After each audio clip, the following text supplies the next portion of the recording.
Hello everyone, this is Sudhir and welcome to our YouTube channel. Today we discuss next chapter. Chapter है हमारा human settlement और ये जो chapter है ये है हमारा NCERT जो वर्ल्ड वाली जो बुक है फंडामेंटल ऑफ ह्यूमन ज्योग्राफी, उसका लास्ट चैप्टर है बेटा ये हमारा, ठीक है ना। और ये भी आपको NCERT प्लस DR खुल्लर के जो नोट्स है उसमें से आपको जो प्रोवाइड है वो किया जाएगा।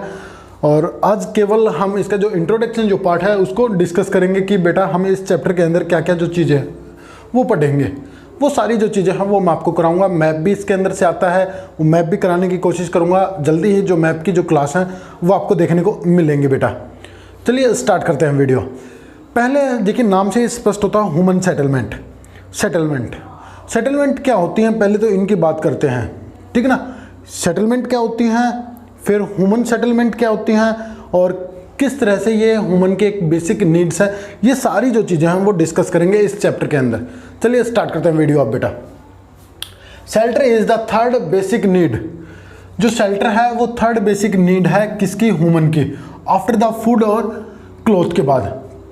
मानव की आपको पता है कि मानव को मूलभूत आवश्यकता है, मतलब कुछ बेसिक जो नीड्स हैं उनमें से जो शेल्टर है वो भी एक बेसिक नीड्स है, ठीक है ना। और कौन सी बेसिक नीड है, ये तीसरी बेसिक नीड है after the food and cloth.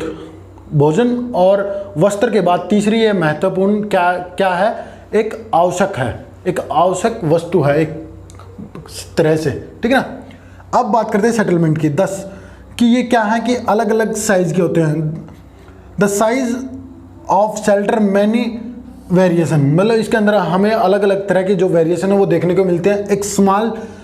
एक छोटी सी झोपड़ी से लेकर बड़े हाउस तक हमें क्या है कि जो घर हैं उनके जो साइज़ हैं उसके अंदर हमें अंतर है वो देखने को मिलता है।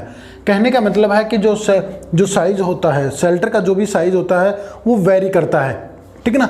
वो मैं कहूँ कि ह्यूमन की जो इकोनॉमिक्स जो कंडीशन होती है उस पर डिपेंडेंट करता है कि उसका साइज़ है वो कैसा होगा। ये वेरी करेगा किसके, जो ह्यूमन होता है उसकी इकोनॉमिक्स कंडीशन पे। इकोनॉमिक्स कंडीशन बेटर है तो उसका जो घर है या मैं कहूँ कि जो हाउस है वो थोड़ा बेटर मिलेगा। और जो बिल्कुल गरीब हैं, आपने देखे होंगे जो गरीब जो लोग हैं वो छोटी छोटी झोपड़ियाँ बनाकर हैं वो रहते हैं। आपने जैसे दिल्ली वगैरह गए हैं आप तो रेलवे के साथ में देखा होगा, ठीक है ना बेटा।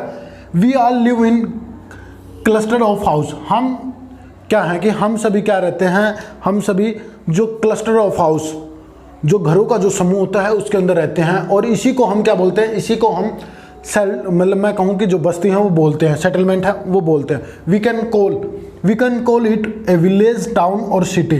उसी को हम क्या बोलते हैं, उसी को हम गांव बोल देते हैं, टाउन बोल देते हैं और सिटी बोल देते हैं। ये चीज़ बताई गई बेटा आगे। Human settlement. अब बात करते हैं कि ह्यूमन सेटलमेंट होती क्या है।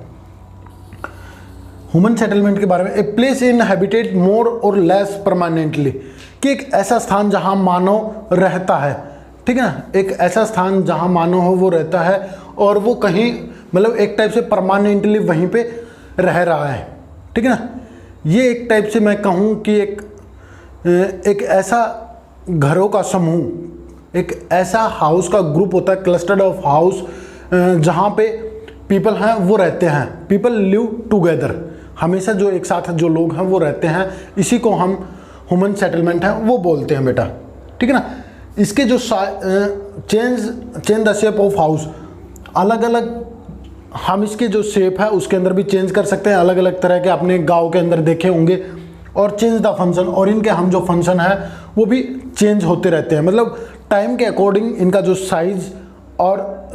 साइज बदल जाता है और इनके जो फंक्शन है, जो कार्य हैं वो भी बदल जाते हैं अकॉर्डिंग टू टाइम के अकॉर्डिंग इनके हर एक कार्य और शेप दोनों बदल जाती हैं बेटा।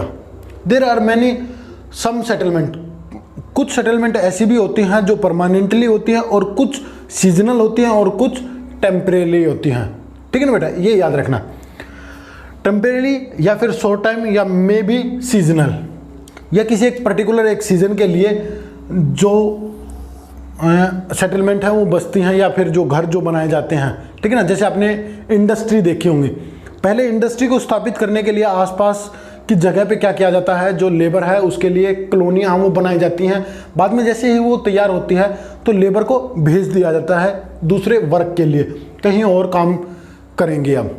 तो ये है एक, वो क्या होती है, एक सीजनल होती हैं, मैं पर्टिकुलर एक सीजन के दौरान लगाई जाती हैं, या फिर एक शॉर्ट टाइम के लिए, ठीक है ना, एक शॉर्ट टाइम के लिए वहाँ पे जो लेबर है, या फिर मैं कहूँ कि जो कॉलोनियाँ हैं, लेबर की जो कॉलोनियाँ हैं वो स्थापित की जाती हैं बेटा, ठीक है ना। ये तो हो गई सिर्फ सेटलमेंट के बारे में बात। मैंने आपको सेटलमेंट के टाइप्स भी बता दिए 1 मिनट की, भाई मे बी वो परमानेंटली भी हो सकती है और सीजनल भी हो सकती है, या फिर शॉर्ट टाइम के लिए भी हो सकती है बेटा।